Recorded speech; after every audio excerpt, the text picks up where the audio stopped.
에스더 4장 1절에서 3절 말씀 함께 나누도록 하겠습니다. 에스더 4장 1절에서 3절. 가난한 심령, 애통으로 하나님께 나아가는 교회 또는 그리스도인들에 대하여 나누는 본문이라 할 수 있겠습니다. 에스더 4장 1절에서 3절 말씀을 교독하시다가 마지막 한 구절은 합독하도록 하시겠습니다. 모르드게가 이 모든 일을 알고 자기 옷을 찢고 굵은 베옷을 입고 재를 뒤집어 쓰고 성중에 나가서 대성통곡하며 대궐문 앞까지 이르렀으니 굵은 베옷을 입은 자는 대궐문에 들어가지 못함이라. 다 같이요. 왕의 명령과 조서가 각 지방의 이름에 유다인이 크게 애통하여 금식하며 울며 부르짖고 굵은 베옷을 입고 제 누운 자가 무수하더라. 아멘. 성채희 문사님께서 나오셨는데 엘리는 좀 몸이 괜찮?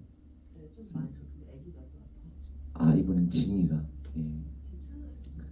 알겠습니다. 참 날씨가 더웠다가 추웠다가 요즘에 이게 겨울인데도 더웠다가 추웠다가 왔다 갔다 하는 통에 도저히 그 날씨에 장단을 못 맞추겠어요. 그래서 이제 아이들 얼마나 더 민감한데 건강 관리에 신경 써야 하겠습니까? 오늘 본문 말씀은 어제 본문 말씀에 이어서 그 복장이 옷이라는 게 얼마나 중요한가. 어제 2절을 보니까 굵은 베옷을 입은 자는 대궐문에 들어가지 못하였다. 그러니까 이 복장이라는 거, 옷이라는 게 그걸 바꾸어 이야기하면, 우리로 이야기할 경우에 우리가 예수 그리스도라는 옷을 입지 못하면 하나님의 나라에 들어가지 못한다라는 교훈으로 제가 바꾸어서 이야기하지 않았습니까? 그러니까 이 세상에서도 왕에게 나아가려면, 대궐문에 들어가려면 거기에 맞는 왕을 말 그대로 알현하기에, 좀 어려운 말로 알현하기에 적당한 옷을 입어야 들어갈 수 있다는 거 아닙니까? 하물며 만왕의 왕 만주의 주 그분의 그 보좌 앞에 우리가 나아가려면 어떠한 옷을 입어야 하겠습니까? 우리는 예수 그리스도라는 옷을 입어야 한다라고 말씀을 드렸어요. 그리고 예수 그리스도라는 옷을 입지 못하면 우리는 그 하나님의 보좌 앞에 감히 나아갈 수가 없습니다. 왜냐하면 예수 그리스도라는 그 옷을 입어야만 나아갈 수 있다라는 말의 의미는 거룩하신 하나님 앞에 예수 그리스도께서 우리의 죄 문제를 해결해 주지 않으면 우리가 입은 옷, 우리가 본래 가지고 있는 이 옷은 하나님 보시기에 더럽고 추악이 그지없기 때문에, 무엇으로 인하여? 죄로 인하여 더럽고 추악이 그지없기 때문에 그 거룩하신 하나님 앞에 감히 설 수가 없는 존재들이다. 이것을 성경은 신구약 전체를 통해서 우리에게 좀 알려주고 있거든요.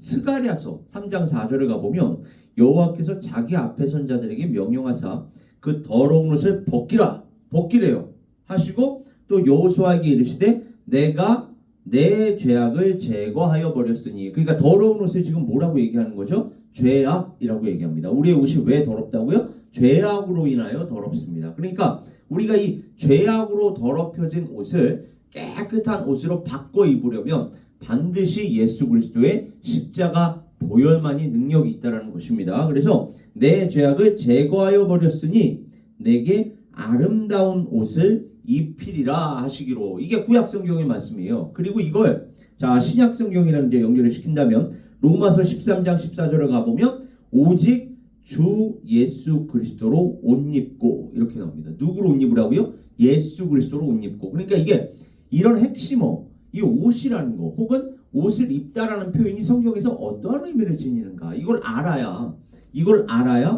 이해해야, 그래서 이러한 교훈을 우리에게 하나님께서 전해주시려고 이러한 표현들을 사용하고 있는 것이구나. 성경은 우리가 일상생활 속에서 쓰는 이런 아주 쉽고도 이해하기 또 수월한 이러한 언어들을 가지고 우리에게 제시합니다. 따라서 주일학교 학생이든 유스그룹 학생이든 청년들이든 장년들이든 이 성경을 통하여 하나님의 뜻을 깨닫게 하시는 거예요. 그러니까 이 쉬운 언어 그리고 이 이해하기가 수월한 언어들을 가지고 우리가 제시할 때에 중요한 게 있어요. 여기에서 하나님께서 우리에게 궁극적으로 말씀하시려고 하는 바가 무엇인가? 이 쉬운 표현을 가지고 하나님께서 우리에게 무엇을 가르쳐 주시려고 하시는 건가?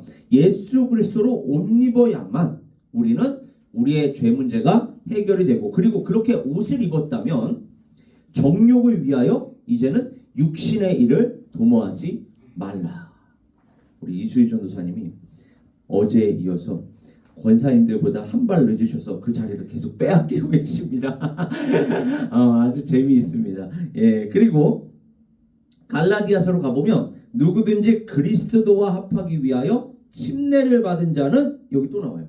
그리스도로 옷 입었느니라. 그러니까 침례를 받으면, 침례라는 게 뭐예요?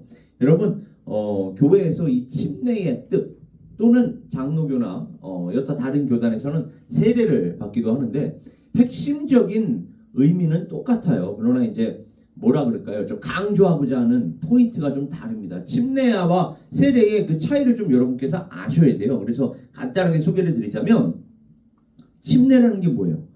물속으로 완전히 잠기는 거 아닙니까? 여기 혹시 침례 받아 보신 분 계세요? 한번 손 들어 보시겠어요? 침례를 나는 받았다. 세례가 아니라.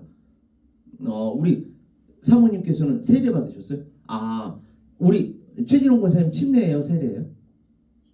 침례 받으셨어요. 그러니까 침례를 받은 사람들은 이제 침례 받을 때에 정말 죽다가 살아난다는 느낌을 받아요. 완전히 누웠다가 일어나거든요. 그러니까 누웠다가 일어난다는 말이 완전히 잠기게 합니다. 그 침례 의식을 행하는 그 목회자가 완전히 잠기게 하거든요. 완전히 잠기게 하는 데는 이유가 있어요. 내가 완전히 죽었다라는 거를 깨닫게 하기 위해서 완전히 죽었다라는 거. 물속에 우리가 완전히 잠기면 어때요? 숨을 못 쉬니까 죽게 되죠. 그리고 완전히 잠긴 다음에 그 목사님이 일으켜 세워줍니다. 그게 뭐예요? 완전히 죽었다가 다시 일어난다라는 걸 의미해요. 그러니까 우리 예수 그리스도 안에 있는 우리가 우리 자신에 대하여는 죽고, 그죠? 죄에 속한 우리 자아는 죽고 예수 그리스도 안에 있는 새로운 생명과 함께 우리가 다시 산다. 주 안에서 주와 함께 죽고 주 안에서 주와 함께 산다. 이게 바로 침례의 의미입니다. 그럼 세례는 어떤 의미일까요? 씻을 세자입니다. 그러니까 이 뿌리는 물로 죄를 씻는다라는 의미예요. 그러니까 이제 핵심적인 의미는 우리의 죄 문제가 해결이 되었다. 그리고 우리의 죄가 해결이 될 때에 예수 그리스도로 인하여 해결이 되었고 예수 그리스도로 인하여 새 생명을 얻는다. 그러니까 핵심적인 뭐라 그럴까요? 의미는 똑같은데 약간 좀 다르죠. 그러니까 죄를 씻는다라는 것과 내가 죽고 내가 다시 예수 그리스도와 함께 살아나는 것. 그러니까 약간 의미는 다르지만은 구원과 관련되어 있다라는 그 점에서는 똑같습니다. 그때에 우리가 침례를 받은 자, 여기에서 그러니까 세례가 아니에요. 원래 원어는 침례입니다. 그래서 우리 그 침례교인들은 특히 세례 요한, 그러니까 세례 요한이라는 말도 안 쓰고 침례 요한이라고 얘기하는 거예요. 왜냐하면 영어로만 가보더라도 John the Baptist 이렇게 얘기합니다. John the Baptist. 그러니까 그건 침례 요한이죠. 그러니까 베프티조마이라는 거는 원래 물에 완전히 잠기다라는 뜻이에요. 그러니까 잠겼다가 immersed라는 뜻이거든요. 완전히 잠겼다가 일어나는 그러한 표현을 이야기하기 때문에 완전히 잠겼다라는 건 내가 죽었다라는 뜻이죠. 내가 죽고 예수 그리스도 안에서 내가 다시 산다. 그래서 살 때에 무엇으로 옷을 입는 겁니까? 아담과 하와처럼 무화과 나뭇잎을 엮어서 옷을 만들어 입는 게 아니라 이제는 그 가죽옷이 궁극적으로 얘기했던 가죽옷은 그러니까 창세기의 그림자라고 제가 얘기했습니다. 그림자고 그 그림자가 궁극적으로 가리키는 실체는 예수 그리스도라는 것입니다. 왜요? 가죽옷이 의미하는 게 뭐였어요? 가죽이라는 게 뭐예요? 짐승의 피가 있어야 되는 거 아닙니까? 짐승을 죽여야만 가죽옷을 만들 수 있는 거 아니에요? 그러니까 그 짐승의 피가 그림자였고 그 짐승의 피가 궁극적으로 의미하는 건 예수 그리스도의 피, 예수 그리스도의 보혈이었다는 것입니다. 그러니까 예수 그리스도의 보혈로 우리가 옷을 입어야 살 수 있다는 것을 이야기해주고 있는 것이죠. 이사야서로 또 가보면 시온이여 깰지어다 깰지어다 내 힘을 낼지어다 거룩한 성 예루살렘이여 내 아름다운 옷을 입을지어다 이제부터 할례 받지 아니한 자와 부정한 자가 다시는 내게로 들어옴이 없을 것입니다. 그 아름다운 옷이 또 61장 10절로 가보면 내가 여호와로 말미암아 크게 기뻐하며 내 영혼이 나의 하나님으로 말미암아 즐거워하리니 이는 그가 구원의 옷을 내게 입히시며 공의의 겉옷을 내게 더하심이 신랑이 사모를 쓰며 신부가 자기 보석으로 단장함갑게 하셨습니다. 그러니까 보세요. 우리가 하나님 앞에 나갈 때 얼마나 신랑이 사모를 쓰며, 여러분 결혼식 날 보세요. 얼마나 치장을 하고 결혼식 예식을 준비합니까? 하도 오래되셔서 기억을 못 하실지는 모르겠는데 저는 얼마 안 돼서 이제 기억해요. 그 아침부터 그냥 그 한 시간을 위해서 남자는 그나마 괜찮아요. 여자는 새벽부터 아무것도 안 먹잖아요. 그거 입으려고. 그러니까 얼마나 철저하게 준비해서 결혼 예식을 준비합니까? 우리가 인간적으로 중요한 예식을 앞두고도 이렇게 철두철미하게 준비하는데 하나님 앞에 설 때에 어떻게 소홀히 혹은 정말 가벼운 마음으로 하나님 앞에 나아갈 수가 있겠습니까? 특히 제가 다른 예배는 굳이 강조를 하지 않더라도 주일 예배만큼 예수님께서 부활하신 날을 기념하기 위해 함께 모여서 함께 예배드리고 함께 찬양드리고 함께 말씀 나누는, 그러니까 율법적인 의미에서가 아니라 하나님을 오늘 제가 인격적으로 더 깊이 만나기 위해서 이전에 나왔습니다 라는 의미로 그 사랑하는 분을 만나기 위해서 나오는데 어찌 소홀히 어찌 가벼운 마음으로 나올 수가 있겠습니까? 우리의 마음과 정성을 다해 나올 수밖에 없고, 마음과 정성이라는 건 눈에 보이지 않지만 반드시 마음과 정성이라는 건 표현이 되어야 진짜인 줄 믿습니다. 그 표현이 복장으로도 나타나는 거예요. 우리가 남자로 얘기하면은, 그래서 예전에 그 보수적인, 특히 한국교회 같은 경우에는 정장을 꼭 입고 교회에 나와서 예배를 드려라. 여자들 같은 경우에도 성심 성의껏 준비한, 또 성심이라고 얘기하니까 최성심 권사님이 갑자기 저 생각이 나는데 성심 성의껏 준비한 이러한 복장으로, 그죠? 그러한 차림으로 나와서 예배를 드려라. 이렇게 이게 아무것도 아닌 것 같아도 그걸 준비하는 시간과 에너지를 생각한다면 아무것도 아닌 게 아닌 줄 믿습니다. 얼마나 그 마음이 있어야, 정성이 있어야 그렇게 준비해서 나올 수가 있다는 것입니까? 그리고 어제 제가 잠깐이라도 말씀드렸는데 예수님께서 뭐라고 말씀하세요? 이르되 친구여 어찌하여 이 하나님의 나라 초대 받은 자가 예복을 입지 않고 여기 들어왔느냐 하니 그가 아무 말도 못하거늘. 그러니까 우리는 예수 그리스도라는 예복 혹은 예수 그리스도께 대한 신앙 고백이라는 예복을 입어야만 우리는 그 하나님의 나라에 들어갈 수 있을 줄 믿습니다. 그러니까 우리는 늘 오직 예수예요. 그래서 우리 그리스도인들은 유대인들과 다른 관점으로 성경을 본다 그랬죠. 그리고 캐톨릭 신자들과도 다른 관점으로 성경을 봅니다. 다른 관점이라는 건 크게 세 가지예요. 오늘 크게 세 가지를 다시 한번 말씀드린다면, 새 언약, 옛 언약이 아니라 이게 구약, 신약이라고 얘기한다고 우리는 신약의 관점으로 구약 성경을 바라볼 수 있어야 하고, 구약의 그 모든 내용들을 신약의 관점, 다시 말해서 실체가 되시는 예수 그리스도 안에서 이게 어떻게 완성이 되는지를 구속사 전체를 통해서 끊임없이 확인하고, 그리고 그 예수 그리스도 중심적인 관점, 두 번째 따라서 예수 그리스도 중심적인 관점으로 맞아, 이게 이와 같이 연결이 되는구나를 확증하고, 이것이 오늘날 선민 이스라엘이 아니라, 구약 성경은 선민 이스라엘이지만 영적으로 오늘날 교회에게, 하나님의 백성 우리 에베네스 성교교회에게는 어떠한 의미를 지니는가까지 연결시키고 적용시키면서 이 성경을 늘 품고 나아가야 할 줄 믿습니다. 이게 바로 말씀 생활이라는 거예요. 자, 그 다음으로 페르시아 이제 전역에 흩어져 사는 그 유다인의 슬픔에서 비롯된 모르드게의 슬픔, 이게 무엇을 얘기합니까? 모르드게의 운명이 그의 백성의 운명과 연결이 되어 있습니다. 다시 말해서 예수 그리스도의 운명이, 모르드게 또한 그림자니까 예수 그리스도의 운명이 그분을 믿는 하나님의 언약 백성, 다시 말해 교회와 그리스도인들의 운명과 연결이 되어 있다는 거예요. 운명 공동체인 것입니다. 그래서 교회는 운명 공동체인 줄 믿습니다. 이것은 조서를 바꾸기가 얼마나 어렵습니까? 그 아하수에로 왕의 인이 있어야만 바꿀 수 있다라고 하지 않습니까? 그 얘기는 뭐냐?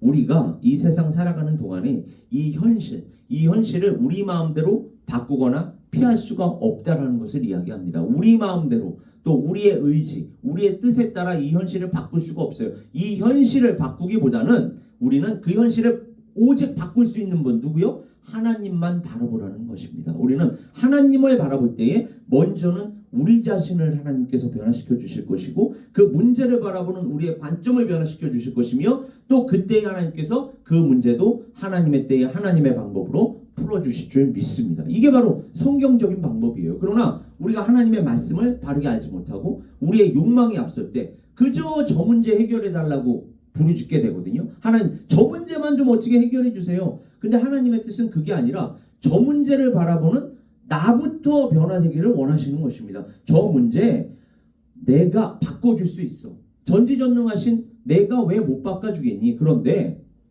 그 문제를 통해서 내가 너에게 알려주고 싶은 게 있단다. 내가 너의 생각을 바꿔주고 싶고 너의 가치관을 바꿔주고 싶고 너의 마음을 바꿔주고 싶단다. 그것이 바뀌면 그 문제가 아마 달리 보일 것이다. 그리고 달라진 그 관점으로 그 문제를 대할 때 그 문제가 나의 방법, 하나님의 방법으로 풀리게 되는 걸 너가 경험하게 될 것이다. 이걸 알려주시려고 하나님께서는 그 문제에 집중하기보다는 하나님에게 먼저 집중하기를 원하시는 것입니다. 그러니까 그 현실 속에서 모르드게가 누구에게 부르짖는 거예요? 하나님께 부르짖는 오늘 본문 말씀을 우리가 확인하게 됩니다. 아하수에로 왕에게 예전에 조선시대로 얘기하면 신문고처럼 정치적이거나 사회적으로 막 시위를 일으키고 막 일종의 그 어지럽게 하고 무질서 속으로 자신과 그 민족이 함께 어우러져서 일으키는 것이 아니라 그저 하나님 우리를 구원하여 주시옵소서 하나님께 매달리는 것입니다. 이게 바로 세상 사람들과 하나님의 백성 간의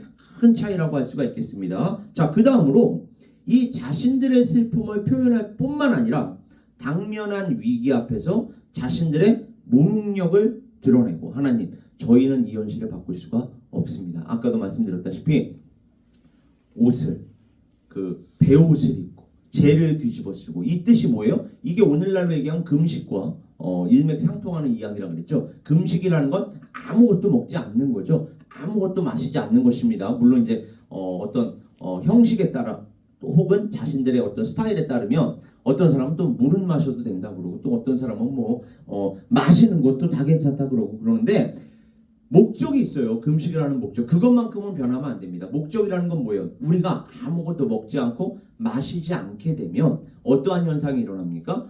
욕심이라는 게 없어져요.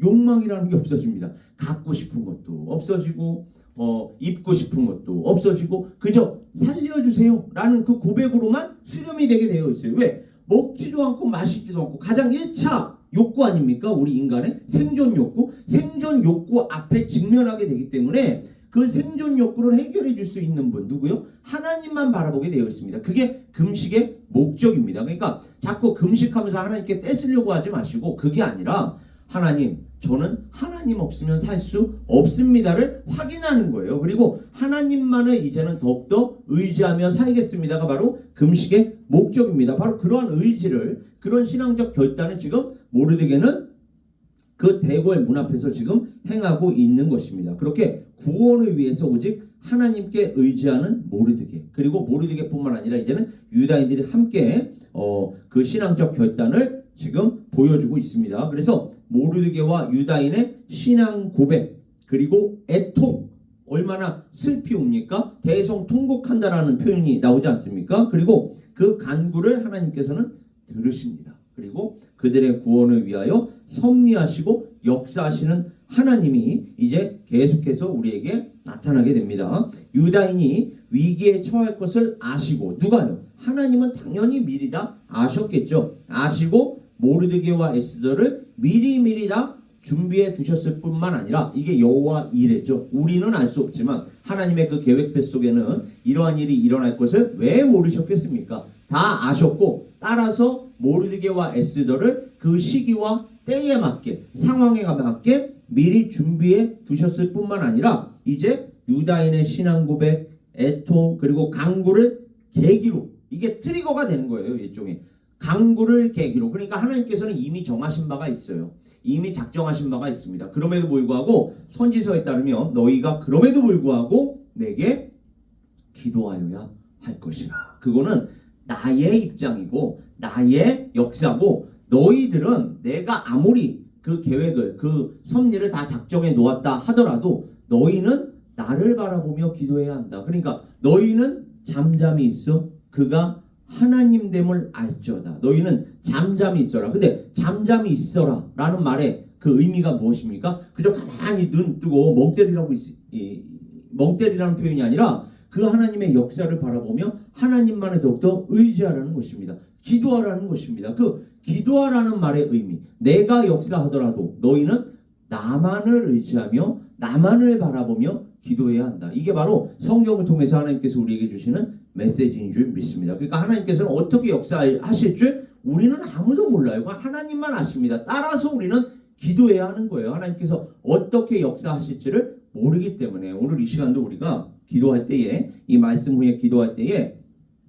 우리가 어떻게 기도해야 합니까? 하나님 이렇게 해주세요, 저렇게 해주세요. 그거는 우리의 뜻이 될 수 있습니다. 그게 아니라 하나님 이렇게 해주세요, 저렇게 해주세요라고 아뢰기 전에 하나님께서 우리와 함께 하심을 믿습니다. 또 우리 안에서 우리를 통하여 역사하실 줄 믿습니다. 그렇다면 우리로 하여금 어떠한 상황에 처하든지 간에 하나님만 바라보며 하나님만 믿으며 나아가게 하여 주시옵소서. 그리고 나아갈 때 우리 안에 다툼이나 갈등이 없게 하여 주시고 한 마음과 한 뜻되어 나아가게 하여 주시옵소서. 그렇다면 방법은 하나님께서 이미 다 정하셨으니 우리를 통하여 역사하실 줄 믿습니다가 되는 거예요. 이렇게 해주세요, 저렇게 해주세요. 마치 하나님한테 주문하듯이 우리가 무슨 커스터머도 아니고 하나님한테 아주 구체적인 계획까지 이렇게 해주세요, 저렇게 해주세요라고 아뢰기보다는 하나님께서 역사하여 주실 줄 믿습니다. 다만 그때에 우리의 마음이 하나님만을 바라보게 하시고 하나님을 향하게 하여 주시고, 그리고 그 하나님 중심적인 마음과 심령으로 하나님께서 쓰시기에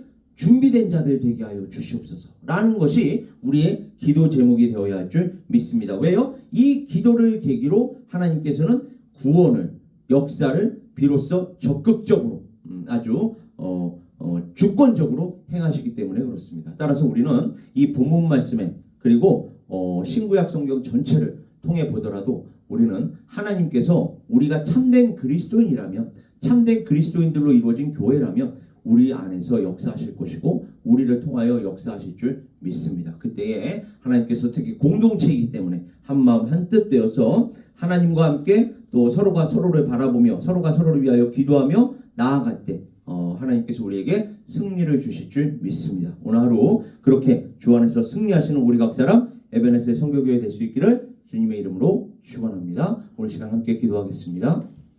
아버지 하나님,